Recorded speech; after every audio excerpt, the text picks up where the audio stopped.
Welcome to the Gospel Addict Podcast. I'm Bryan. And I'm Jim Reski. We're gospel addicts because we believe the gospel of Jesus isn't just good news, it's the best news ever. We're addicted to the gospel because it doesn't just start us out in the Christian life, it is the Christian life. Join us as we look at the Bible through the lens of the gospel. Thanks so much for listening. Welcome to another episode of the Gospel Addict Podcast. I'm Bryan. I am joined with Tom Rudelius, who is a new author of a book called Chasing Proof, Finding Faith, a young scientist's search for truth in a world of uncertainty. Tom, I'm so excited to have you on the show. How are you doing tonight? Good. Yeah. Excited to be here. Thanks. Great. Well, hey, before we dive in, and there's so much interesting stuff that your book covers, and I want to get to as much of it as I can. Just tell our audience a little bit about yourself, like a little bit about your background. Okay, yeah. So I'm a postdoctoral researcher in theoretical physics at the University of California, Berkeley right now. So I do research in string theory, cosmology, and quantum field theory. And starting this fall, I'll be a professor of physics at Durham University in the United Kingdom. Yeah. Do you want to hear any more? Anything else? Well, that's exciting. Congratulations on the job. How are you feeling about Thanks. moving to a different country? It's a little overwhelming, but I'm excited about it. Awesome. I know your educational background. You did your undergrad at Cornell, a doctorate at Harvard, and then what did you do at Princeton? Yeah, I was a postdoc. I did my first postdoc at the Institute for Advanced Study in Princeton, and then I'm finishing on my second postdoc now here at Berkeley. Okay. And obviously your field is science, and so, many people think science and faith are incompatible. So let's just dive into, get as much good content as we can. How did your faith journey teach you otherwise?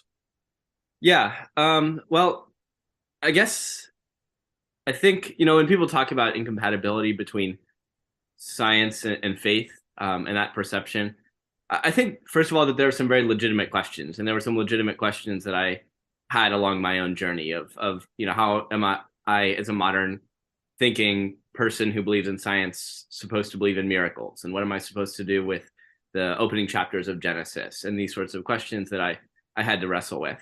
But I think there's sort of maybe a broader cultural view of science and faith, which is that science and religion are just two totally distinct and incompatible approaches to the same questions. And in this view, science is like, science deals with facts, data, hard truths, and religion is like mindless conformity, just believe because that's what the pastor and priest told you to do, right? Don't ask questions. And when you put that on a scale, I mean, I'm going to pick science every time. I think just about everyone is. But something that I've really learned in my journey of both being a scientist and also my journey of becoming a person of faith is that I think that that view is very misguided. I think that ultimately science and religion aren't two totally incompatible approaches to the same question. I think they're really actually rather similar approaches to very different questions, where I think science does a better job at dealing with questions about mechanisms, how the world works and how it's come to be. And religion does a better job at dealing with questions of meaning, of why are we here? What's our meaning and purpose in this life? And I think something that I've really experienced as a scientist, there's this view that science just gives us like perfect, complete knowledge and that it gives us these hard facts. But I've gone to a lot of conferences and I hear a lot of physicists arguing and disagreeing with one another, because reality is that in science too, there's plenty of uncertainty. There's a reason why every scientific experiment has error bars, and a lot of times there's more uncertainty than we'd like, which is why you have communities that get divided within the scientific world. There are, some physicists will argue this position and some argue this other position. And I think the same is true with faith, that yes, there's uncertainty. I'm not as certain in the existence of God as I am in the existence of, say, gravity.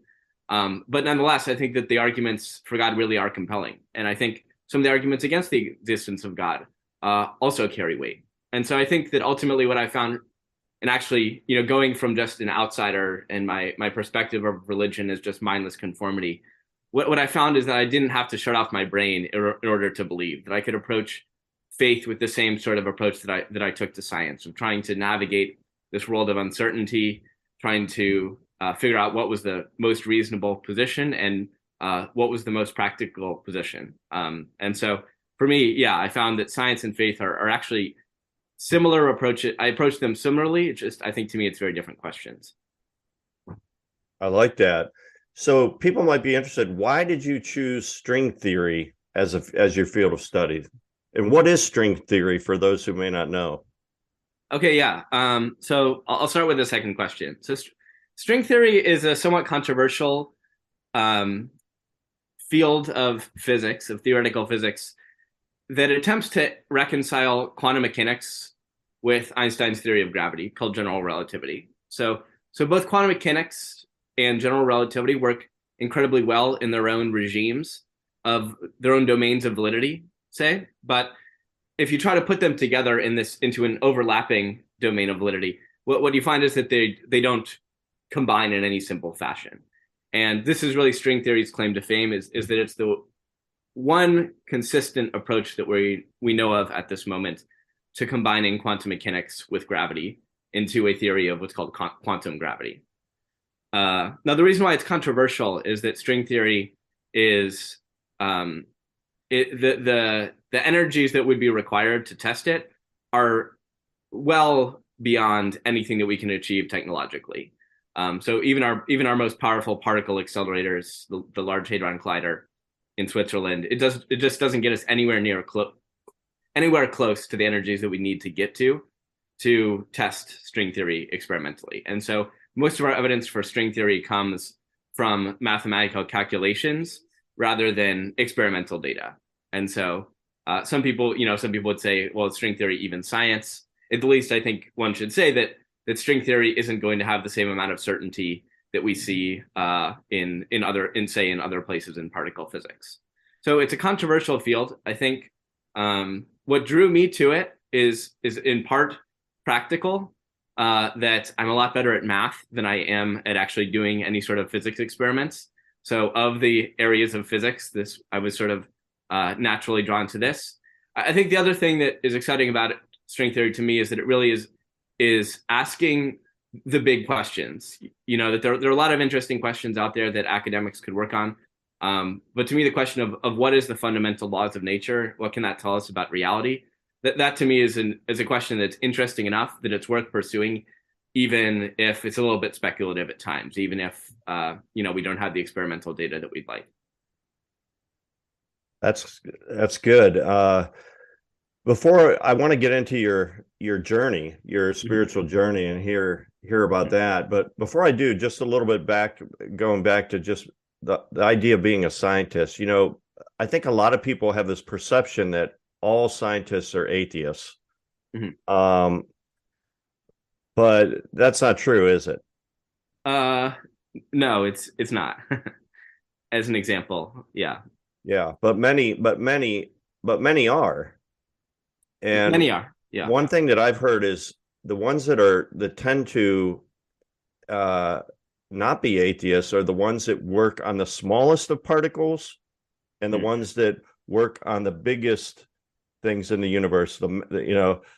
And that makes sense to me. That if you're studying the universe, how can you not think that there is a designer behind that universe? And then if you're going to the smallest of particles, that makes sense too. Is that true? Or I heard that recently, that the scientists who tend to be believing in God are the ones who tend to work on those two extremes.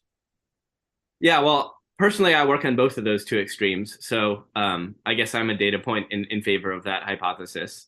I think that in my own experience, there does seem to be more religious faith among people in my field within physics than in, say, a lot of the softer sciences, like anthropology and psychology and things like this. I don't know why exactly sociologically that seems to be the case, but it's true that, I mean, I'm a religious physicist. I know a number of other religious physicists, and I also know a lot of physicists who maybe aren't religious, but are sort of sympathetic to the enterprise. That maybe they don't believe in God, but they don't think that it's totally impossible or unreasonable to think that there could be a God. Okay. Well, let's talk about, like, how did your family and friends impact your journey to faith? I know you have a twin brother, I believe, and at one point he became a follower of Jesus. Yeah. Talk about that. How did that affect you, and tell us about your journey? Yeah. So I guess I'll talk I guess about my brother. So I have a twin brother named Steve, and we've growing up we were always best friends. We still are, and we were raised in a very non-religious family. So we never went to church, never read the Bible or the Quran or anything like that. Most of what I knew about religion honestly came from cartoons, and growing up, I would say I was pretty indifferent. I was pretty apathetic towards religion in general. And I think my twin brother Steve, was too. But of the two of us, he was probably a little bit more opposed to religion. He would, I'd say, occasionally make jokes about religion or something more than I would. So, so I was really surprised when one day, our freshman year of college, I went to Cornell. He went to Northwestern, and one day he told me he decided to become a Christian. And as I say, that was very surprising to me. It was something I definitely, of the two of us, I never would have expected that he would be the one to turn to faith. And he had come, I guess he'd gotten involved in a church there. He'd been brought in by a guy on his floor who was a student, a Christian at Northwestern. And when Steve and I, so when he started talking with me, he told me about how he'd become a Christian. He started, trying to share his faith with me and asking me what I thought about the existence of God and Jesus and all these things. And my first reaction was kind of one of fear. I wasn't very happy about it. I think in part I was just afraid of losing him. He'd been my best friend, and I was afraid that this was going to really change him and it was going to change our relationship. And I was also, I guess the impression I had of religion, as I say, was kind of like mindless conformity. And the impression I had of religious people was that they're just very judgmental. So I think in one of our first conversations, I literally told Steve, Steve, I think I'm a pretty moral person and I don't want you judging me. Like, I thought that that's what religion was. And I thought that's what religion was to him. And I think from those early conversations with him, something I realized pretty quickly is that for him, religion wasn't just like a list of do's and don'ts. Like you have to do these things and then you get to go to heaven. And if you don't do these things, then you don't. And you can look down your nose on anyone who isn't doing those things, right? I realized pretty quickly that to Steve, the thing that had brought him there was actually thinking about death and life after death. And, am I just going to cease to exist? And so for him, that it was those questions, which I think are in some ways bigger questions than just, give me a list of things to do or not do. And so that was really what had brought him there. And it also became clear talking to him that although he had come across these newfound convictions and that he believed them very strongly, and passionately, that didn't change his love for me. And so that was something that I think was really encouraging as we started talking more and I started, exploring the faith guided by him, that I never once questioned his love for me, even in all of it. So you talked about having preconceptions about Christianity. Are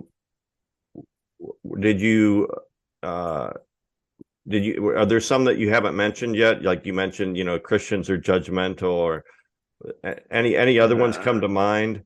Yeah. Okay. Yeah. Okay. Here, another one, I guess that kind of leads me into the next chapter of the story is, I guess I had a number of friends whose parents made them go to church every week growing up. And the impression I got from them was always that religion is very boring, and the Bible is very boring. So when Steve tried to give me a copy of the Bible, the New Testament more specifically, to read for the first time, I told him, look, Steve, I have trouble finding time to read books that I want to read, much less time to read books that I don't want to read. That was just where it seemed like it wasn't, it seemed boring. It seemed like it wasn't something that was that important to me. And there were just other things that I would rather be doing to spend my time.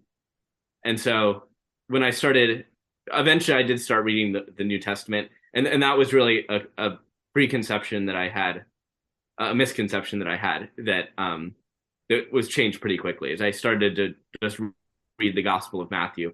I didn't find it boring at all. I actually found Jesus to be very compelling, a very captivating figure.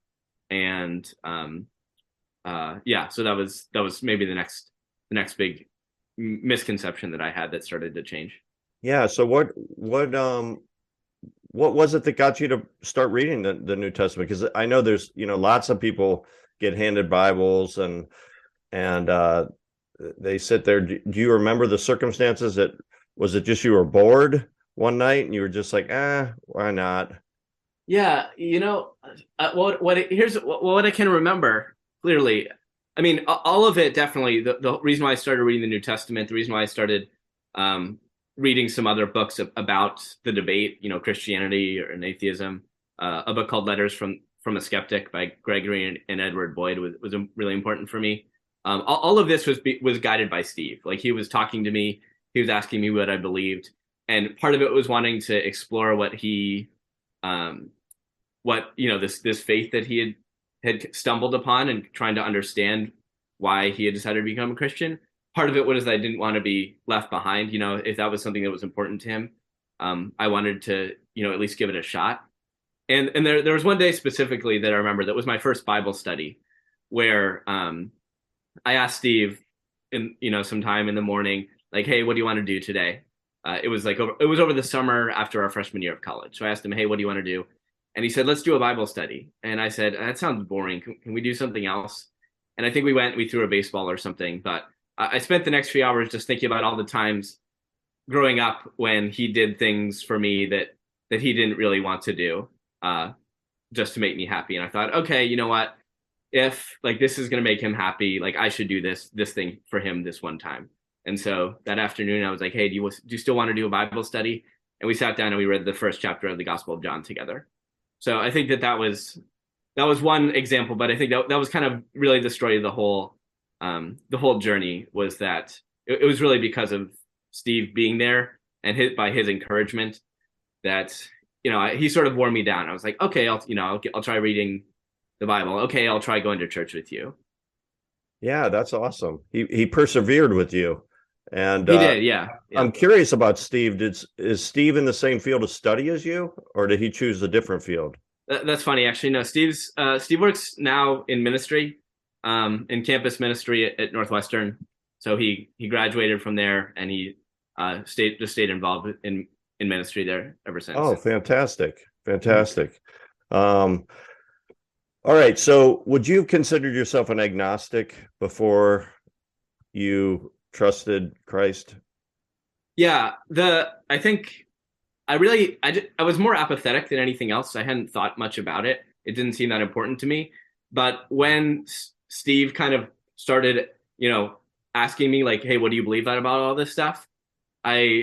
What I realized is, I think I am an agnostic. I'm not sure if God exists. Maybe he does. Doesn't seem that important to me. Yeah. So, just, from a scientific perspective, how do you describe the role of morals in an agnostic's life? Yeah. I mean, I think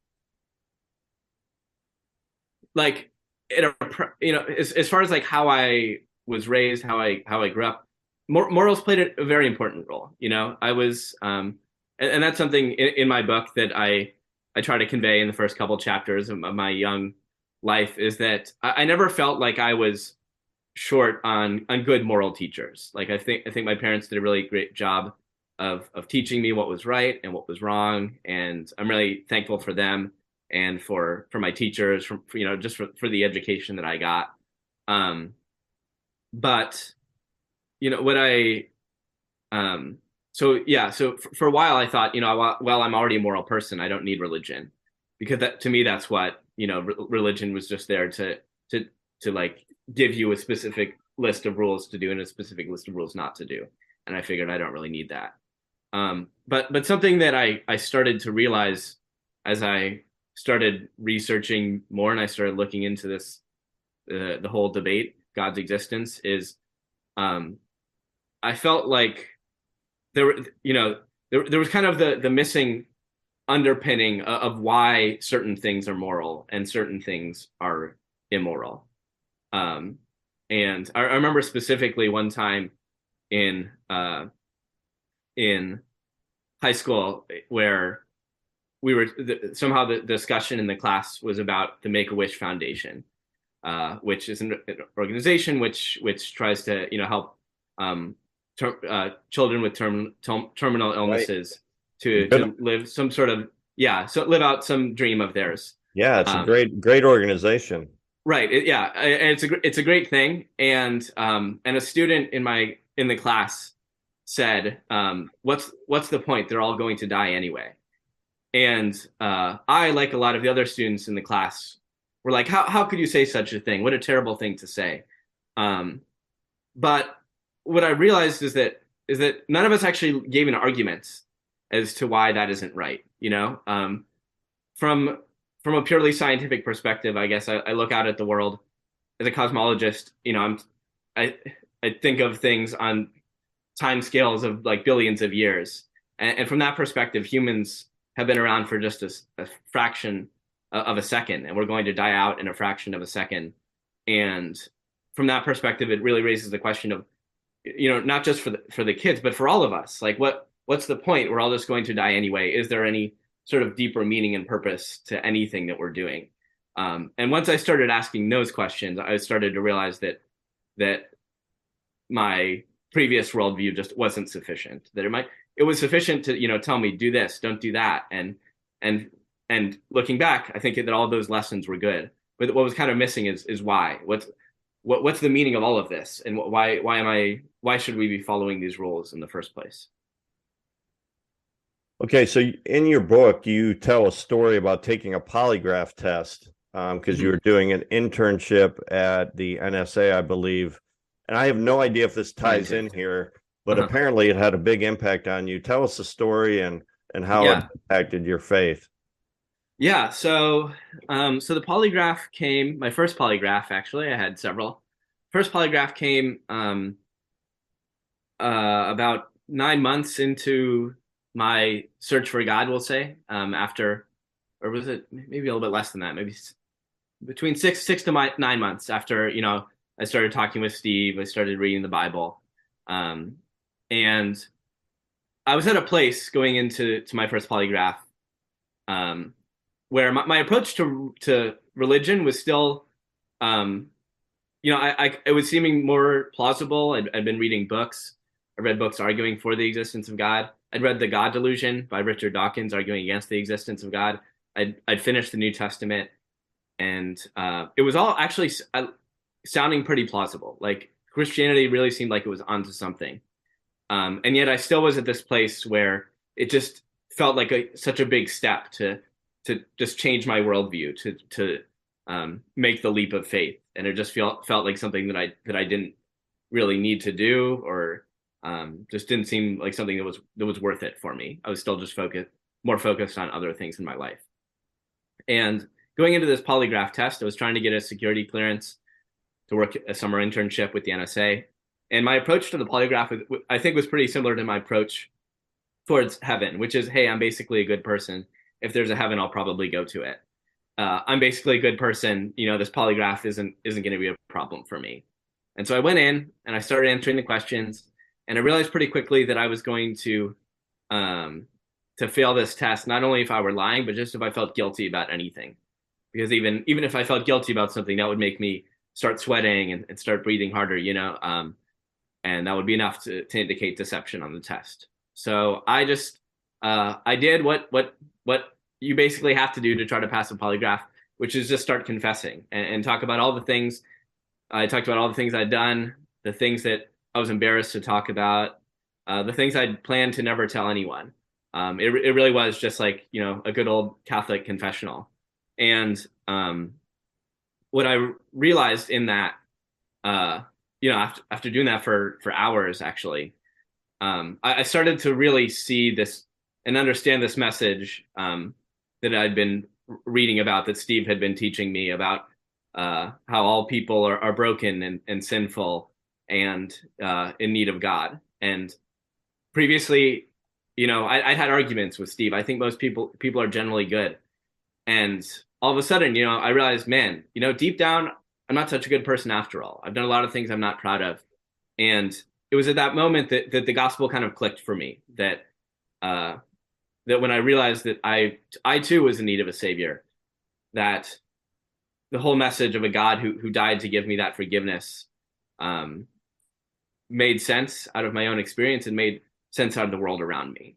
And it was the moment where I started to believe in Christianity, not just sort of in a hypothetical, I think this is more likely true, but in a very personal way. In your book, you explain that you chose Christianity because it claims to offer good news, not just good advice. Mm-hmm. Can you talk about that, how you came to that realization?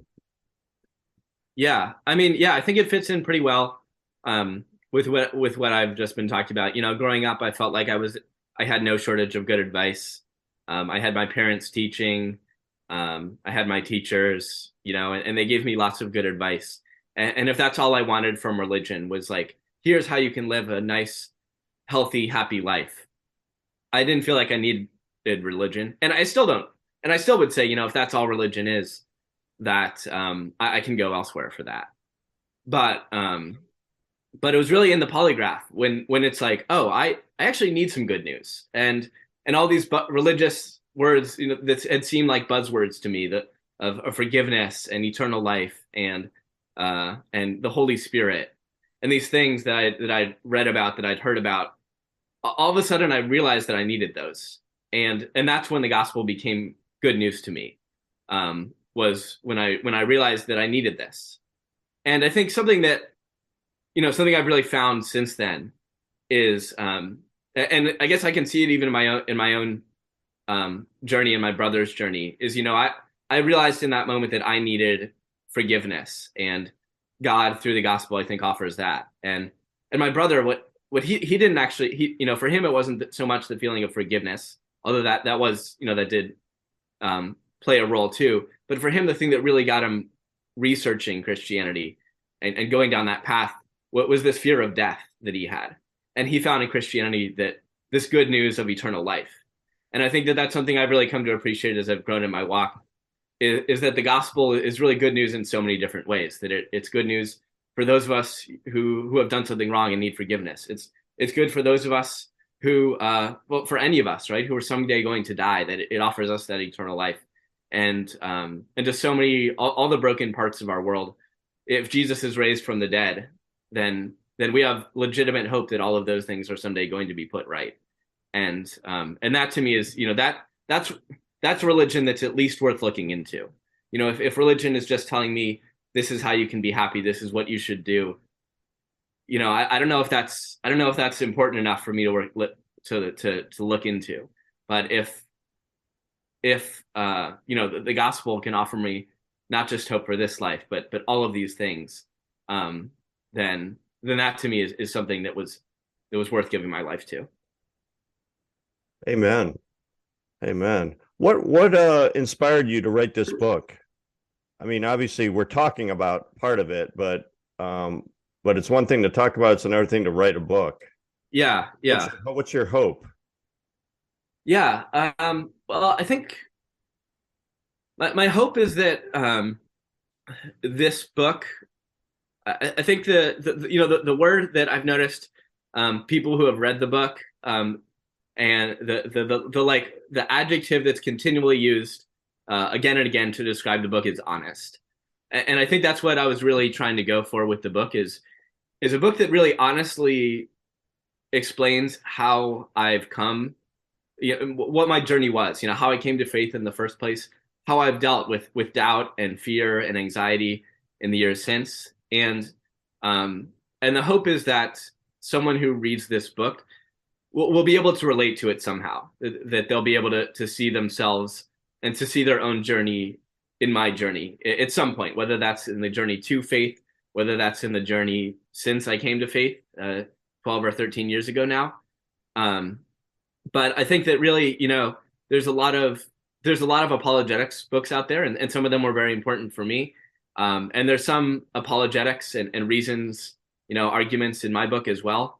But I think a lot of the times what people need is less of an argument and more of just someone to walk with them in their journey, someone who's gone through their doubts and gone through their fears and come out the other side. And so that's the hope, is that someone reading my book will be able to somehow situate themselves in it at some point and hopefully follow in my footsteps on the path of faith. You mentioned doubt. Let's talk about doubt. Mhm. Do you still struggle with doubt? And I know one of the I think doubt is part of the Christian experience. I think it's fine, but we need to learn to doubt our doubts.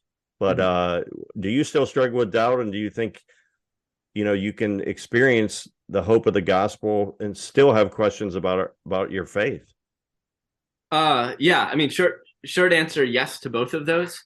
I think I've had a bit of a complicated relationship with doubt, I guess. So, I came to faith after this, I guess it was, 6 to 9 month journey of like looking into this and wrestling with questions and doubts that I had.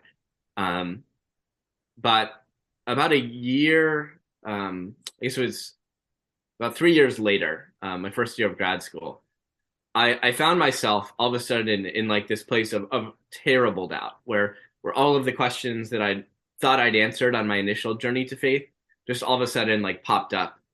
And I had this happen again my last year of grad school, a little bit since. And what I realize now, looking back on those times of faith, those times of doubt, was that what I was experiencing to some extent was doubt, but really it was anxiety. It was like a mental health issue of anxiety that was playing itself out in the arena of my faith. And so that's kind of the first thing that I say now when people come to me and have been having those sorts of doubts, that this just kind of like crippling doubt, can't even get out of bed in the morning, wondering, is life just totally meaningless? I think for a lot of people, including myself, who were in that place, what I really needed was treatment rather than answers, to first of all, deal with the mental health stuff and then maybe come back to the questions. Where I am right now, I'm fortunately, by the grace of God, no longer in a place of really terrible, anxiety and fear about some of these doubts. But there are definitely, questions that I still feel like I only have partial answers to. Why isn't God more evident to us? What am I supposed to do with some of these really hard passages in Scripture? And I think that maybe this is a bigger issue, I think, with our culture, our society, maybe with just the human psyche, that I think we really don't like living with uncertainty. We really don't like the idea that that we don't have a perfect argument or a perfect just a perfect answer to everything. And I think most people, when faced with some sort of uncertainties, some sort of doubt, will just immediately try to convince themselves that those doubts are completely stupid, and not just in the realm of religion, but in anything. That whatever this position of mine is, it's obviously the only reasonable one. And I think part of the point of the whole title of my book, A Young Scientist Search for Truth in a World of Uncertainty, is to convey the fact that it's not just within the world of theology. It's everything. It's in science. It's in everything that we deal with. That there's some uncertainty. There's error bars in science experiments.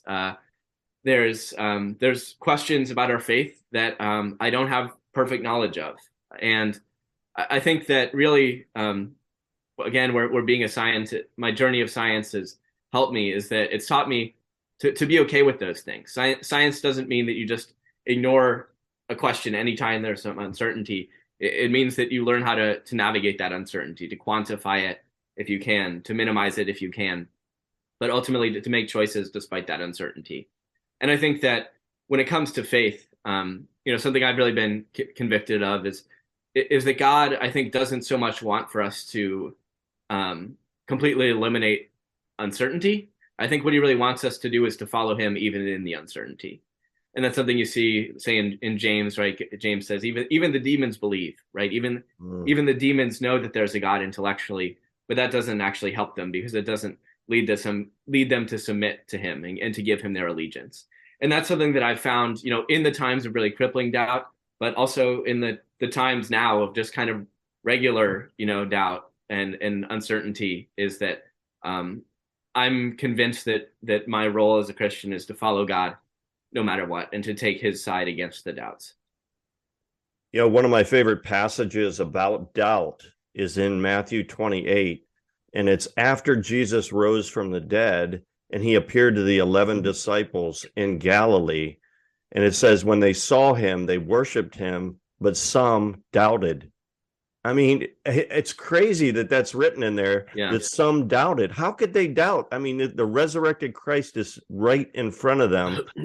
But what that shows me is, the Bible's not made up, because if you would never put that in there if you were making up a religion. You would never have people doubting at that point in this story. So it's actually true that some doubted. The other thing that makes me think about, and you did a good job articulating, that doubt is a normal part of the Christian experience. We don't need to. Doubt is okay, but what we need to do is learn to doubt our doubts. Let me shift gear. Or you want to say something about that? Oh, I wanted to briefly add something when you brought up that passage. I think something that's always been kind of convicting and encouraging for me is to think about the disciples, and you read all about them following Jesus, and you realize that all of this has happened before Jesus has risen from the dead and sort of vindicated himself and proven himself to be the person that he claims to be, right? That the whole time the disciples are kind of in this place of man, do we really trust this guy? And again, lots of other people leave, but the disciples kind of stick around. And I think that I think that's what it looks like to be a follower of Jesus. That there will be times where we start to worry. There are times where we start to wonder, is this all worth it? But ultimately, what separates the disciples from the people who leave Jesus isn't that they never have those sorts of questions, is that they're just keep on pressing. They keep on sticking with Jesus because they realize they don't have a better option. All right, well, let's get into some scientific stuff here. So you mentioned that miracles do not contradict science. How so? What do you mean by that? So I guess in a sentence, I think that science tells us how the world works in the absence of supernatural intervention, but it doesn't tell us whether or not supernatural intervention is possible in the first place. And that was something that one of the, maybe the first big doubt that I had coming to faith was the idea of miracles. And I remember, I kind of felt like, okay, I'm a scientific person, I'm a rational person. How am I supposed to believe in miracles? I don't. To me, miracles were kind of in the same category as magic or the tooth fairy or leprechauns. And it's how can I as a modern person believe in this stuff? But I think in reading the Gospels and coming to know more about Christianity and Jesus, I think what I can now say looking back is that really Jesus's miracles are actually in a very different category, because Jesus's miracles don't represent a breakdown of the laws of nature, just a breakdown of the way that the world is supposed to be, which is to follow these laws. But actually, Jesus's miracles represent a restoration of the world to the way that it's supposed to be. a world that isn't supposed to have evil, and so Jesus casts out demons, in a world that isn't supposed to have disease, and so Jesus cleanses the lepers and heals the blind, a world that isn't supposed to have death, and so Jesus raises the dead and ultimately conquers death in his resurrection. And so I think, for a lot of people, including younger me, I think part of the issue is that we try to take the miracles of the miraculous claims of Christianity, and we try to staple them onto like an atheistic worldview. And it's like, well, yeah, that's weird. Miracles, laws of nature just breaking down.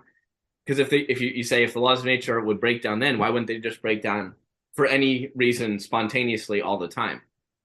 But the problem here is, right, if we're going to evaluate the miracles of Jesus, we shouldn't do that on the atheistic worldview. We should do that on the worldview that Jesus actually brought with him, the theistic worldview. And I think from that perspective, it makes sense that, if our world is actually some sort of larger cosmic narrative that we're all a part of, it makes sense that we might see some miracles around the climax of that story. And I think that's what we see in Jesus, is that Jesus is the hero of the human story, comes in, he does what every great hero does. He rises victoriously in the climactic moment as death defeats itself. And in that moment, it's not just a random accident for no good reason. It's something that's really integral to the whole Christian message. And that's why Paul can say, if Christ has not been raised, then we're still in our sins. Basically, if Christ hasn't been raised, then Christianity is just false. It's just not true. That's what makes, I think, the miracles of Jesus so compelling, is that they come with this larger worldview, this larger cosmic narrative in which they fit so nicely. Do you believe that evolution and creationism can coexist, and why or why not? Yeah. So I do. I believe in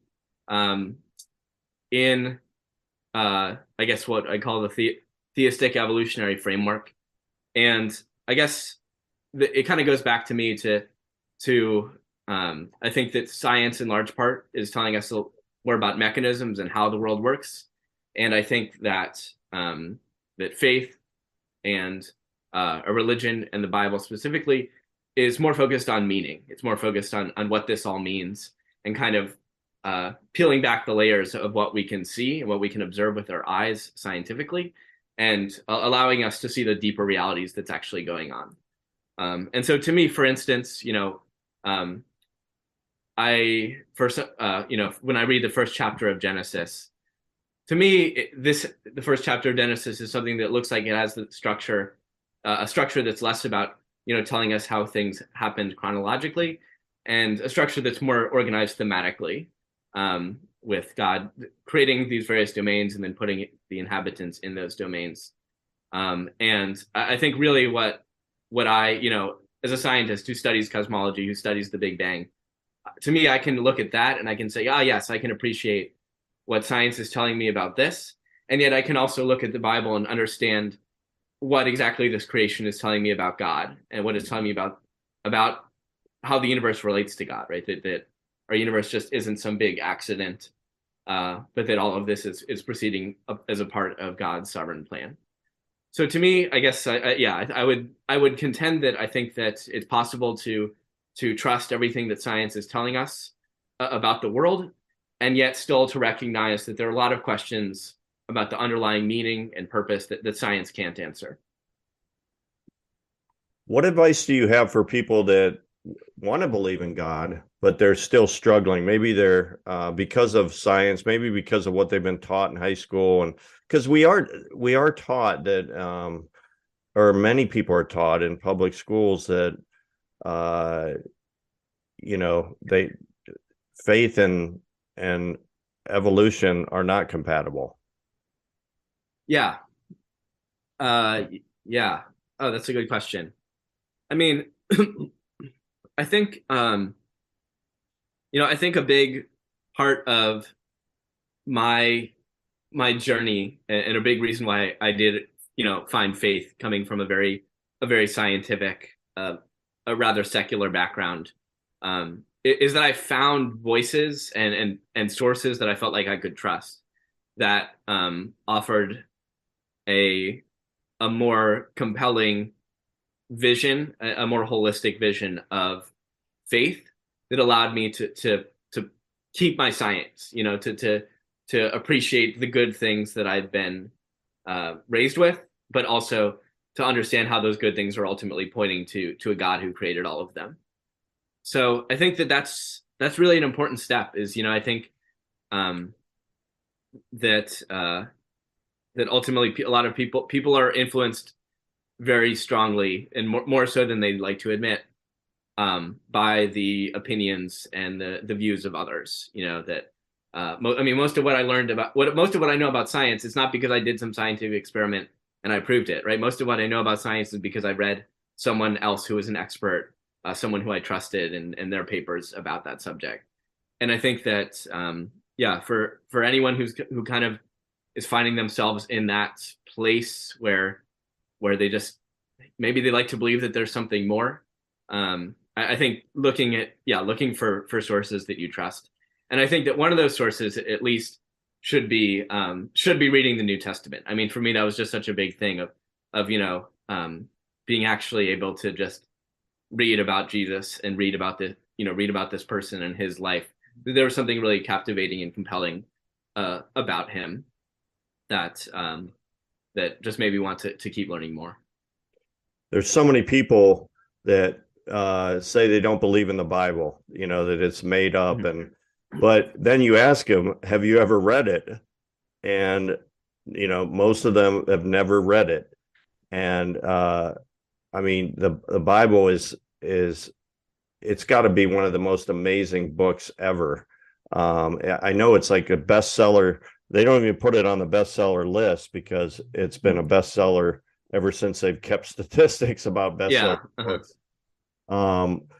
If you've never read the Bible and you're listening to this podcast, please read the Bible, and especially the New Testament, the Gospels, Matthew, Mark, Luke, and John. They can change your life.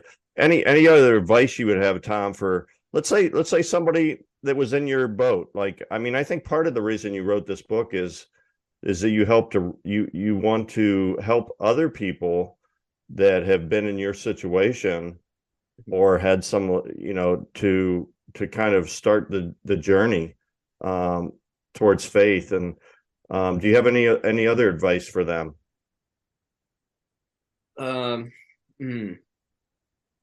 Like next steps, like things that were their resources. Yeah. Okay. Yeah. I mean, I think it's also important to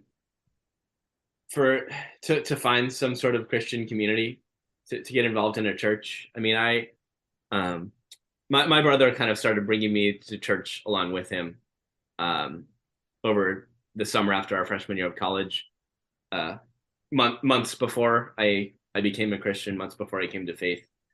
I think that was important for me in starting to address some of the misconceptions that I had of faith and of religious people. I mean, there's definitely hypocrisy and judgmentalism in the church, but I guess what I found is that that's kind of true everywhere. And more than anything, I found that people in the church were just like people trying to live their lives and trying to make sense out of out of the world, and trying to